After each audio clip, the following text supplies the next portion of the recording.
한 그곳에 아담을 두셨고 이 아담에게 언약을 세워 주셨다라고 하는 것이 성경에 기록되어 있죠. 그리고 난 다음에 하나님은 노아를 부르셨습니다. 그리고 이 노아에게도 하나님께서 아담에게 세웠던 언약과 똑같은 내용의 언약을 선포해 주게 됩니다. 하나님께서 그리고 난 다음에 하나님께서 또 아브라함을 부르시죠. 이 아브라함을 부르시고 아브라함에게도 아담과 노아에게 선포할 언약과 똑같은 내용의 언약을, 이 언약의 내용은 같은 내용입니다. 똑같은 내용의 언약을 선포를 해주게 되어지죠. 그런데 이 아담에게 선포할 때 이 언약은 어떤 상황이었냐면 아담이 아직 타락하기 이전의 상황이었습니다. 타락하기 이전에 하나님께서 선포해 주신 약속이었고 언약이었고, 그리고 타락이 되어져 버렸죠. 그리고 타락되어지고 난 이후에 노아의 언약과 아브라함의 언약은 상리가 되어지는 부분입니다. 그래서 아담의 언약과 노아, 아브라함의 언약의 차이점에 가장 큰 차이점이 있다면 타락을 기점으로 해서 타락 전 언약과 타락 후의 언약이다, 이렇게 구별을 지을 수 있습니다.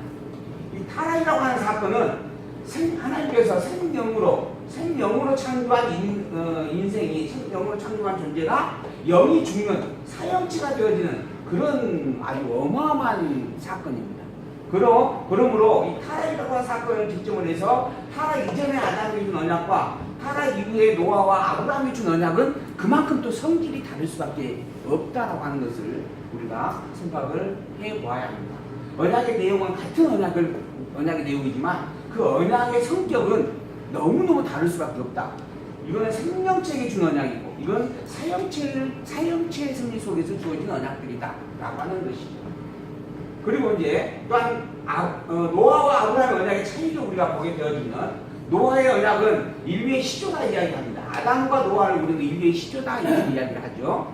첫 인간으로 만드신 존재가 아담이고 그 아담의 후손들이 타락함으로 말미암아 생육 번성하였는데 다 죄인인 자들이었고, 그래서 하나님께서 결국은 노아와 그 노아의 가족들만 남겨놓고 다 홍수로 심판을 해버리게 되어지죠.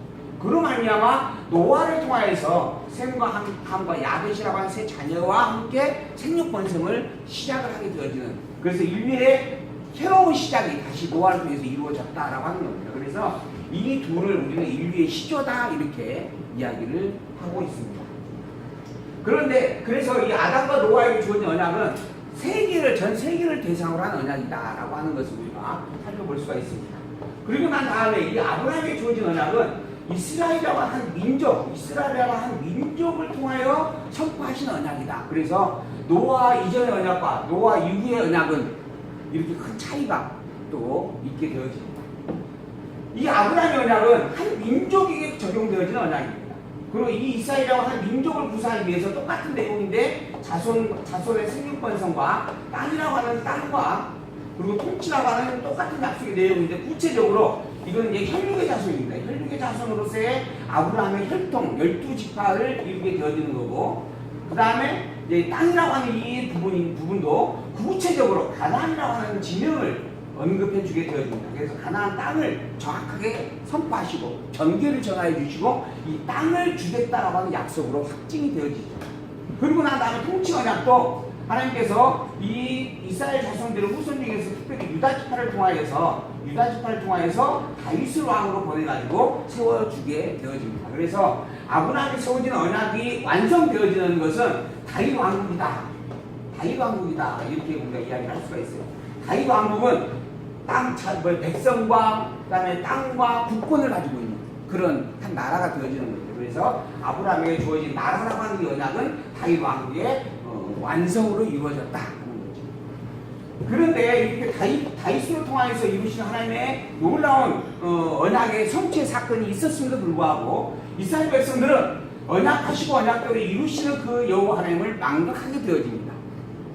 그리고 이스라엘 백성들은 또 다른 하나님을 갈망을 하고 찾게 되어집니다. 인간이라고 하는 존재는 하나님으로부터 말미암아 피조된 피조물입니다. 그래서 이 피조된 존재는 하나님을 악망하는 마음을 갖게 되어져 있습니다. 이게 신앙이다 이렇게 정의할 수가 있어요. 신앙이 무엇인가? 누군가를 경외하는 일이에요. 나의 창조주이신 그분을 경외하는 것이 신앙이다라고 이야기를 하는 부분인데요. 그런 신앙을 가지고 있는 존재가 인간밖에 없습니다. 그걸 깨달아 알게 하기 위해서 하나님은 생명처로 역할을 참고하셨던 것이죠. 그런데 이제 그러한 신앙이 있는데 타락되어졌기 때문에 타락된 이후에 이 어두워진 이성으로 말미암아 찾는 신앙은 하나님을 찾기를 찾되 참 하나님이 아닌 거짓 하나님을 찾을 수밖에 없게 되어졌어요. 그래서 이제 이스라엘 백성들은 끊임없이 그러한 참 하나님을 망각하고 자기들의 신이신 참 하나님을 망각하고 다른 이방인들이 섬기고 있는 그 신들을 부러워하면서 그 신들을 갖다가 섬기게 되어집니다. 솔로몬이 하나님의 말씀으로 말미암아 성전을 건축하게 되어지죠. 근데 이 성전은 우상의 속으로 채워놓은 자도 솔로몬입니다. 이게 참 아이러니한 일이에요. 하나님께서 솔로몬에게 놀라운 지혜와 명철을 주셨고 거기에 부귀영화까지 더블로 주셨습니다. 그런데 그런 솔로몬이 그 은혜에 감격하여서 성전을 건축하는 축복을 누리게 되어졌는데 그 성전을 통하여서 하나님의 율법의 말씀을 두고 하나님만을 경배하며 사는 놀라운 축복을 경험하게 되어지는데 그런 솔로몬에 의해서 그 성전은 하나님을 망각하게 되어지고 우상의 소굴로 채워져 가게 되어진다고 합니다. 그만큼 인간의 백성들이 미련하고 어리석은 모습을 볼 수 있게 되어지죠. 그래서 하나님께서 이 다윗 왕국을 세웠던 이 나라를 둘로 나누게 되어집니다. 그래서 북쪽과 남쪽으로 구별이 되어졌고 이 남쪽은 그나마 하나님께서 아브라함의 언약을 유지하기 위한 혈통으로서 왕조인 유다의 지파를 남겨두시고 나머지 모든 10지파 반이죠. 10과 2분의 1, 10과 2분의 1, 10지파 반을 북쪽 이스라엘 백성으로 떠나가게 해버립니다. 오늘 본문은 이 북쪽 이스라엘 백성이 멸망되어지고 이제 남쪽 유다 백성들이 바벨론이라고 하는 이 나라에 의해서 침략을 당하는 이 시기에 기록이 되어지는 내용입니다. 그리고 그 시기를 구체적으로 예레미야 선지자가 이야기하기를 요시야 왕 때부터 시기야 왕 때다 이렇게까지 이야기를 해주고 있죠. 이 요시야 왕 때에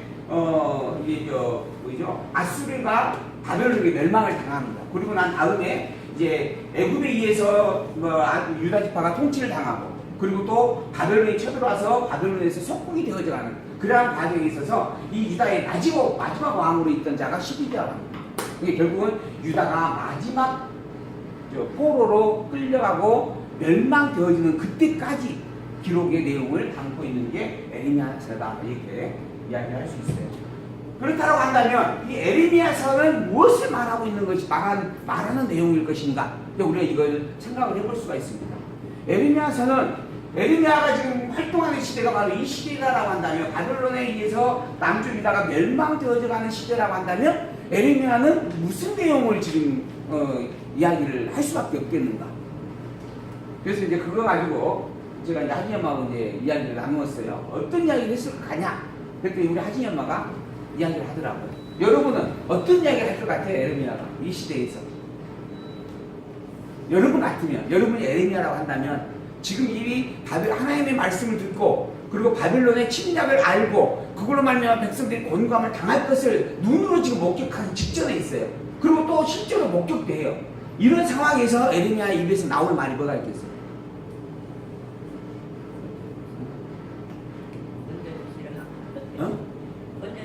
건져주시라고.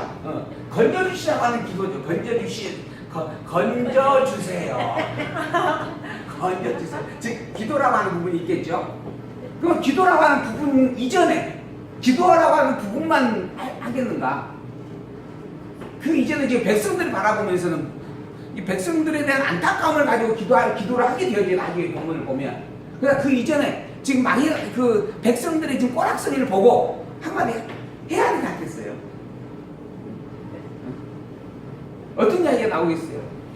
제일 먼저 나올 이야기는 야 너희들 해도 너무한다 그러잖아요. 뭘 너무해 우리가? 이제 따져 묻는 거예요 백성이. 그러니까 뭐라 해요? 야 이방인들도 거짓 우상 신을 섬기고 있는 이방인들도 그들의 신을 버린 적은 없다. 응? 너희들 다 알지 않냐? 저 다 헛된 우상 신이라고 하는 거. 근데 그러한 거짓 신인데도 불구하고 그것을 믿는 백성들도 그 신을 자기들의 생명처럼 아끼면서 지키고 보존해왔다.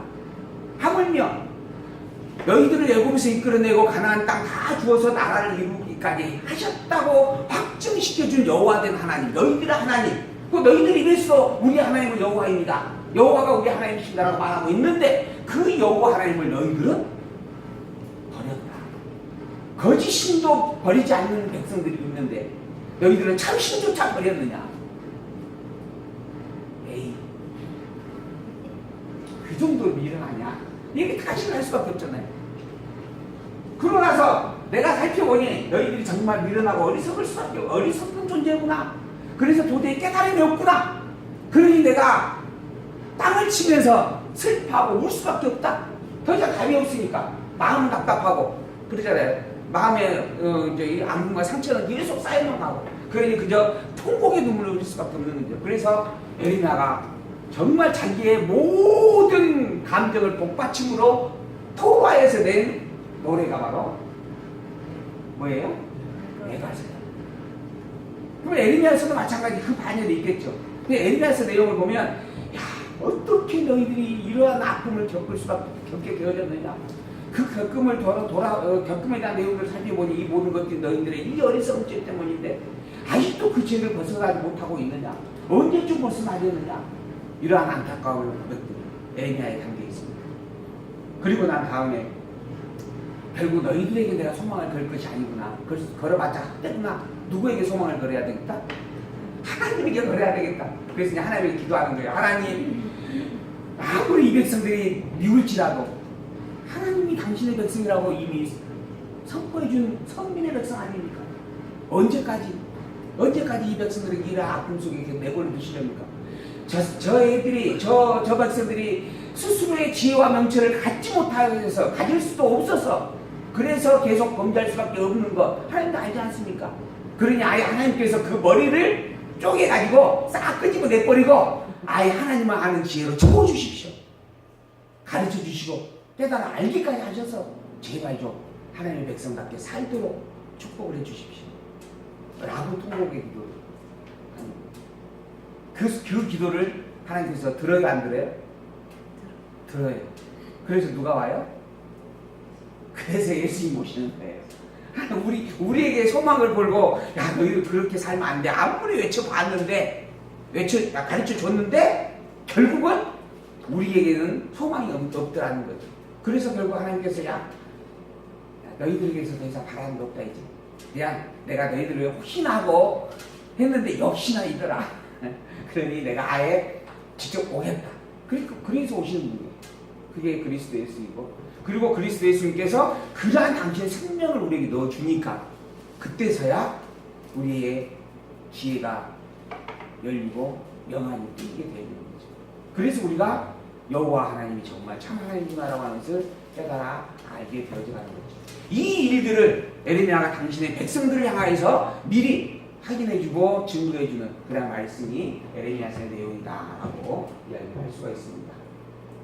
그래서 이제 통치 성리에 대한 내용들 그리고 그러한 성리를 통해서 찬양한 내용들과 내용들 우리가 살펴보았고 이어서 이제 예언을 통한 내용을 보고 있는데 때리시는 하나님 또한 더불어 싸매주시는 하나님 때리고 싸매셔서 하나님 당신이 여호와라고 하는 거 이스라엘 백성들에게 이스라엘 당신들의 하나님 그 하나님은 여호와밖에 없다라고 하는 것을 확인해가는 그런 내용들이 선지서에 담겨져 있는 내용들입니다. 이 선지서는 순서를 보게 되어지면 순서가 뒤죽박죽입니다. 그러니까 실제로 살았던 사람들의 자기가 살아 있었을 때 기록을 했을 거 아니에요? 근데 그 기록이 연대로 따지면 연대가 뒤죽박죽이에요. 그러니까 그 연대대로 성경의 순서가 되어져 있는 게 아니라는 겁니다. 그러면 연대는 우리가 사실 무시할 필요가 있어요. 무시를 해야 된다는 이야기입니다. 연대로 성경을 규명할 수는 없는 거죠. 그러면 어떻게 왜 이러한 순서에 상관없이 하나님께서 이러한 내용을 시대적인 순서에 상관없이 이러한 배열로 성경을 기록해 주셨을까? 우리는 그걸 이제 찾아내고자 하는 겁니다. 그걸 찾아내는 방법은 그 본문이 가지고 있는 주제를 파악하는 겁니다. 그래서 그 주제의 내용을 정리해 보면 이사야서와 더불어서 호세와 아모스, 요나, 미가는 북이스라엘의 멸망에 대한 내용을 근거로 하여서 하나님의 말씀을 하나님의 여호와이심을 증거하는 내용이고 에레미야는 하박국과 스바냐, 나훔 우리가 이제 소선지서 보게 되어지면 호세아 요엘이죠. 호세아 요엘 이렇게 앞뒤로 바뀌는 거예요. 근데 그 본문의 주제와 의미를 볼 때는 이런 순서, 이런 내용으로 그 본문들을 정리할 수 있다. 그래서 제가 정리를 해본 내용들입니다. 오늘 우리가 살펴볼래요. 뽑으시고 심으시라는 내용 가운데 있어서 뽑으시에 대한 내용, 특히 책망과 멸망에 대한 내용 할 수만 있으면 10장까지 가기를 소망하는데 아마 오늘은 제가 보기에는 5장이나 가지 않을까 생각을 해봅니다. 근데 에레미야서의 내용은 통곡에 대한 내용이에요. 슬픔과 아픔을 백성들에게 증거하고 노래하고 있는 내용들이 그 주 내용입니다. 그래서 그 내용들을 우리가 조금 이제 간단하게 살펴보면 진도를 나갈 수 있으면 하는 바람을 가져봅니다. 어쨌든 오늘 본문 우리가 살펴볼 것은 죄악에 대한 책망, 왜 책망을 받느냐, 그리고 왜 멸망이 되어지느냐라고 하는 것을 밝혀주는 내용 가운데 있어서 이스라엘 백성들이 죄악이 이러한 것들이 있다라고 하는 것을 하나하나 증거해주는 그런 말씀으로 기록이 되어져 가고 있습니다. 1장에서 5장까지의 내용 말씀입니다. 선지자를 먼저 부르시죠. 그리고 소명을 줍니다. 너 백성들이 가서 내가 너에게 준 말을 그대로 전하라. 이게 이제 선지자의 소명이에요. 선지자라고 하는 존재는 어떤 존재인가? 그 하나님의 말씀을 전하고 가르치는 자는 어떤 자인가? 있는 그대로 전해주는 자입니다. 거기에다가 다른 말을 삽입하거나 추가해서 하는 게 아니고 하나님께 전하시는 말씀을 그대로 전하고 설명을 한다면 왜 그러한 일들이 일어나는가라고 하는 것을 이제 부원적으로 역사적인 자료를 가지고, 즉 역사서와 시가서의 내용을 참조하여서 증거를 해줄 수 있는 부분이 되겠죠. 어쨌든 선지자는 하나님의 말씀을 그대로 전하는 자다. 그래서 너는 1.1에 이 말에서 더하지도 말고 덜하지도 말고 그대로 백성들에게 다 전하라. 그래서 묻죠. 무슨 말씀을 전하면 됩니까? 그랬더니 하나님께서 에레미야에게 주신 말씀이 이 백성들 망한다. 그거 전해라. 망한다는 말을 듣는 백성들의 기분이 좋을까요, 나쁠까요? 집사님 꼭 망할 것 같아. 이것도 아니고 집사님 망합니다. 그럼 기분이 좋아요, 나빠요? 목사님. 응? 목사님. 뭐가? 목사님. 저는 나쁘죠, 기분이. 그러니까, 그냥 기분이 나쁠 수밖에 없다고 하는 거죠, 지금. 그래서 이제 에레미야가 그러면 그렇게 전하면 백성들에게 내가 죽지 않겠어요? 백성들이 날 틀림없이 죽일 겁니다. 하고 이야기합니다. 그러자 하나님이 그럴지라도 너를 죽이지 못하게 내가 너를 지켜줄 것이다. 백성들이 너를 손도 대지 못하게 할 것이다. 그러니 너는 오직 내가 전하라는 말만 가서 전하라. 알겠습니다. 에레미야가 화답을 하고 이제 소명을 받는 내용이 1장에 있습니다. 그러고 가서 이야기해요. 너 누구다. 너희들 죄 덩어리다. 듣자마자 백성들이 기분이 확 상하죠. 비위가 상했어요. 그래가지고 네가 뭔데 그런 이야기를 하느냐 하는 겁니다. 이야기를 하는 거예요. 야, 이방인들도 거짓 신을 믿는 이방인들도 그들의 신 버리지는 않는다. 그런 짓은 안 하더라. 근데 너희들은 진짜 참 하나님이신 그 여호와를 어떻게 볼 수가 있느냐? 그러니까 할 말이 있어요, 없어요? 제대로 아는 마음을 생각을 가지고 있는 이스라엘 백성이라고 한다면 할 말이 없어요. 그래서 일단 묵묵히 듣게 되어지죠. 그런 백성들에게 제발 좀 깨닫고 돌아와라 하고 촉구를 합니다. 그러나 돌아오진 않아요. 그래서 결국 너희들은 멸망될 수밖에 없구나. 정말 너희들이 깨달아 돌아오면 그나마 하나님께서 돌이켜 주심으로 말미암아 너희들에게 은혜를 더하시리라 내가 그렇게 소망을 가지고 왔는데 결국 너희들은 돌아올 수 없는 존재들이구나. 그래서 너희들은 멸망될 수밖에 없구나. 멸망되어질 수밖에 없다고 하는 그 일 자체가 너무 슬픈 거예요. 그래서 탄식을 합니다. 그리고 더불어 너희들 혹여 그것을 하나님에게 핑계내면 안 된다. 내가 보니 다 너희들이 죄 때문에 그런 것이다. 라고 하는 구체적인 내용을 확인하면서 책망하는 내용이 담겨져 있습니다. 이러한 에레미야서를 이제 우리가 살펴보기 전에 이제 서론적인 부분이에요. 이 에레미야가 이제 활동하는 시기가 아수르가 멸망하고 바벨론이 이제 그 세계를 장악하는 그러한 시대의 배경입니다. 이 바벨론이라는 나라는 어떤 나라인가? BC 4000년경입니다. 그러니까 BC 4000년경이니까 아마 노아 시대로 보통 추정도 할 수 있는 부분인 것 같아요. 근데 아주 오래됐어요. 노아 시대까지 가기는 좀 어렵겠구나. 근데 어쨌든 아주 오래 전에부터 존재했던 작은 도시였다라고 이야기합니다. 근데 이곳에 갈대와 우르 또는 시날 평지라고 하는 곳에 위치하고 있는 나라였습니다. 바벨탑이 세워졌던 티그리스 유브라테스 강 근처에 있었던 지역이다. 또 이렇게 이야기를 하고요. 이제 성경에 보면 바벨탑 나오잖아요. 바벨탑. 그 바벨탑 사건. 그리고 나서 지금 이라크 지역이다. 이렇게 이야기를 합니다. 이런 이제 바벨론이라고 하는 나라가 아주 오래된 전통을 가지고 있는 그런 역사를 가지고 있는 나라였다라고 하는 거죠. 근데 이 나라에 그들이 살던 곳에 처음에는 수메르족이 주 메인이어가지고 그 수메르족에서 메소포타미아 문명이 이루어졌다. 이건 제가 이제 역사적인 어떤 학자가 아니기 때문에 있는 자료를 가지고 제가 정리만 해서 보여드리는 겁니다. 일반 자료를 보시면 다 그렇게 되어 있더라고요. 수메르족에서 메소포타미아 문명이 이루어졌는데 그 다음 아모리 족속이 수메르 족속을 물리치고 바벨론을 건립한다. 이 바벨론을 건립하는 나라를 재건하는 나라는 이 아모리 족속이에요. 이들이 수메르 족속이 쌓아놓은 문명 위에 나라를 이제 세우게 되어졌다는 거예요. 그래서 그 사람들을 바벨론 사람, 또 갈대아 사람 이렇게 칭하고 있다는 겁니다. 이 바벨론이라는 나라가 이 문명 위에 세워가지고 번성을 합니다. 특히 함무라비가 왕으로 등장하면서 아주 어마어마한 번창의 시대를 갖게 되어졌다. 그래서 세계의 최초의 성문헌법이라고 그러죠. 최초의 문서화된 헌법을 가지고 있는 나라가 이 함무라비 왕조였다라고 이야기합니다. 이 함무라비가 자기의 마지막 시대에, 마지막 통치하는 그 시대에 법전을 만들어서 성문화했었다. 그런데 이 바벨론이 나중에 히타이트족의 침략을 받게 되어졌고, 그리고 히타이트족의 속국으로 이제 약화되어집니다. 그리고 이 바벨론을 지배하는 히타이트족이 카사이트족에게 패망을 하고, 이제 카사이트족이 또 바벨론을 속국으로 삼아서 통치하게 되어집니다. 그러다가 이 카사이트족이 아시리아의 침공을 받아서 멸망을 하고, 또 그로 말미암아 바벨론도 아수르의 속국으로 이제 또 전락을 하게 되어지는 거죠. 그래서 이제 바벨론은 이들의 속국으로 계속 약한 모습을 가지고 살지만 그러나 바벨론의 맥을 지켜냈었다. 그런 상황에서 이 아시리아족이 전쟁을 승리하는 최초의 군주국가, 오랜 통일국가를 건설하게 되어졌죠. 그리고 니네를 수도로 해서 건설을 해갑니다. 특히 아수르의 살마네셀 왕, 이게 성경에 나오는 이제 인물입니다. 이 왕이 721년 북이스라엘을 침공을 해서 멸망을 시켜요. 그리고 그들을 이주시킵니다. 그리고 그러한 이주 정책으로 말미암아 예루살렘, 북이스라엘뿐만 아니라 정복한 모든 나라들 다 이주 정책을 펼쳐가게 되어집니다. 그래서 아까 바벨론이라는 그 어떤 성읍도 이주 정책을 당할 수밖에 없었어요. 그러다 보니까는 그 나라가 반란을 일으키게 됩니다. 이 바벨론 족속이 중심이 돼가지고 반란을 일으키게 되어져요. 그 갈대아족 그 중에서 이제 나보폴라살이라고 하는 이 사람이 등장을 해서 갈대아를 통합을 하면서 바벨론을 재건을 합니다.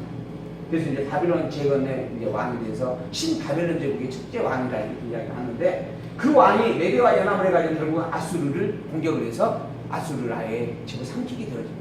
그래서 대바벨론 제국을 형성을 하게 되어집니다. 이때 이 아수르가 멸망되어질 때 유다 왕이 이 아수르를 도와주려고 애굽이 올라올 때 그 애굽을 방어를 하다가 죽임을 당하죠. 이게 무기또라고 하는 곳에서 죽임을 당하게 되어집니다.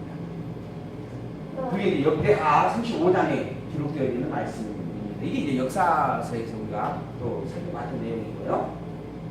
이렇게 어쨌든 그래서 이제 애굽을 막고 결국은 이제 애굽을 막다가 요시야 왕이 죽어버리고, 그래서 이제 애굽이 이제 유다를 이제 간섭을 하게 되어지죠. 이런 상황이 전개가 됩니다. 이 아수르를 정복한 바벨론은 애굽까지 이제 나중에 제압을 해서 오랜 제국을 이루게 되어지는데, 이걸 신바벨론 제국이다 이렇게 이야기를 하게 되어지고, 신바벨론 제국은 이 나보폴라살로 시작을 해가지고 우리가 알고 있는 유명 왕 누부갓네살 왕이 이제 대번성을 하게 되어지는 그런 부분입니다. 이 사람은 뭐죠? 20톤짜리 금 신상을 만들어서 자기 신상을 이렇게 모형을 떠가지고 만들어서, 이번에 지진이 나가지고 바람이 불어가지고 마오쩌둥 동상이 쓰러진 거 혹시 뉴스에 나오는 거 보셨어요? 어마어마한 크더만요. 아주 엄청나겠다. 근데 그렇게 큰 동상을 만들어서 할 정도로 권세를 누렸다.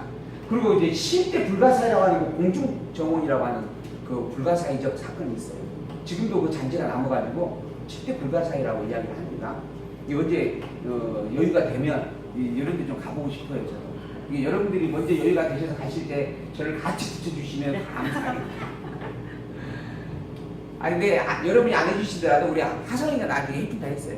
그래서 이제 너희네가 가보겠다 생각을 합니다. 근데 이런 정말 불가사의로 여겨질 정도의 그러한 정원까지도 이렇게 건설할 수 있는 아주 큰 건설을 누리게 되어집니다. 그러다가 마지막 이 벨사살 왕이 등장을 해요. 이 벨사살 왕 시대에 결국은 이 바벨론이 파사 제국에게 멸망을 당하죠. 이제 성경에 있는 인물들만 되다 그래서 좀 큰 글씨로 표시를 해보았습니다. 이 당시 유다는 어땠는가? 히스기야 왕이 이제 통치를 하는 과정에서 문하세, 히스기야의 아들이죠. 히스기야 왕이 너 죽는다 그래가지고 아이고 안 되겠죠, 안 됩니다. 그래가지고 결국 15년 연장이 됐죠. 그래가지고 문하세가 태어나가지고 문하세 3살 때 아니죠. 문하세가 3살에 이렇게 왕이 되어지라는 그런 부분이 있죠. 어쨌든 히스기야 왕이 죽고 난 다음에 그 아들 문하세가 왕이 되어지고 그리고 아몬 그러고 난 다음에 요시야 왕이 아까 그 이야기했던 요시야 왕 애국을 방하다 죽는 왕이 있습니다. 그러니까 요시야 왕이 죽어버리니까 요시야 왕의 아들 여호아스가 왕이 되어졌어요. 그런데 애국이 와가지고 엘리야김을 왕으로 세워놓고 여호아스를 포로로 잡아가 버립니다. 골모로. 그래서 여호아스가 3개월밖에 통치를 못하고 결국은 엘리야김, 이 엘리야김은 저기 둘째 요시야 왕의 둘째 아들입니다. 이게 요시야 왕의 셋째 아들인 여호아스가 왕으로 올랐는데 그럼 여호아스 다음에 여호아스의 아들이 왕이 돼야 되는데 여호아스를 끌어가 버리니까 결국 둘째가 왕을 하게 되어지죠. 이게 애굽이 세워준 바지사장입니다. 그리고 난 다음에 그 다음에 엘리야김이 이제 자기 세대의 통치를 다 하고 그의 아들 여호야김에게 그 왕위를 계승을 해줬어요. 그런데 이 여호야김 3개월에 바벨론이 쳐들어와요. 그래 바벨론이 이 여호야김을 끌고 포로로 잡아가서 감옥에 37년 동안 감금을 시켜놓죠. 그 왕입니다. 그리고 바벨론이 여호야김을 대신해서 시드기야로 왕을 세웠어요. 그러니까 시드기야가 11년 동안 통치하는데 아까 본문에서 봤던 것처럼 이 시드기야 11년 되어지는 그때 5월달까지 5월달에 멸망을 하나 봐요. 근데 그 5월달 멸망될 때까지 지금 예레미야가 내용을 예언으로 증거한다 라고 하는 거죠. 그러고 난 다음에 이제 바벨론 포로로 가 있는 상황에 이제 바벨론이 그 나라를 이제 유다의 총독을 세워서 유다 땅을 통치하게 합니다. 이거 이제 왕족이 아니에요. 그냥 지배 권력을 가지고 있는 그런 권위가 있는 사람들 같아요. 왕족은 아닙니다. 근데 이들을 그냥 세워가지고 다스리게 해요. 그래서 이건 유다 왕조의 혈통으로서 우리가 보지 못합니다. 그러나 유다 왕조의 혈통이 이 여호야김의 손자 수르바벨이 770년 포로가 끝나니까 돌아와서 결국은 유다의 통치자로 다시 군림을 하게 되었습니다. 이런 내용이 역사성이 있었던 부분입니다. 그때 돌아올 때 수르바벨 537년에 돌아와서 성전을 회복하고 458년에 에스라 기한 제사를 회복하고 또한 느헤미야가 445년에 돌아와서 성막을 회복하고 그리고 난 다음에 결국은 이제 말라기까지 역사 선지서가 증거가 되어지고 암흑기 400년 동안 있다가 예수님께서 오시는 바로 신약 성경으로 연결되었다.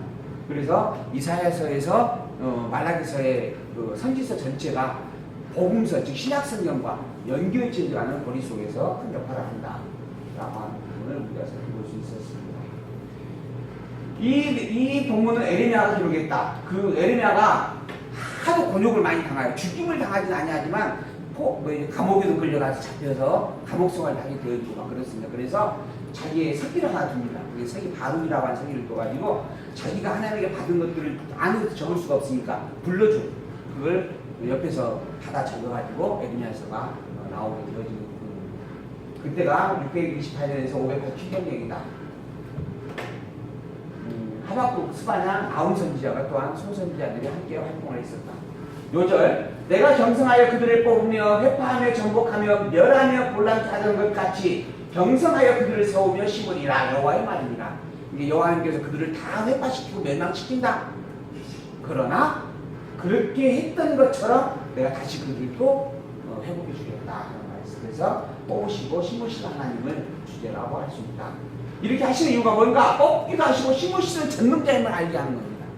그리고 그를 전능하신 그 여호와만이 진짜 참 하나님을 알게 합니다. 그리고 그 여호와 하나님이 너희들이 하나님이라는 것을 깨달아 알게 하려는 겁니다.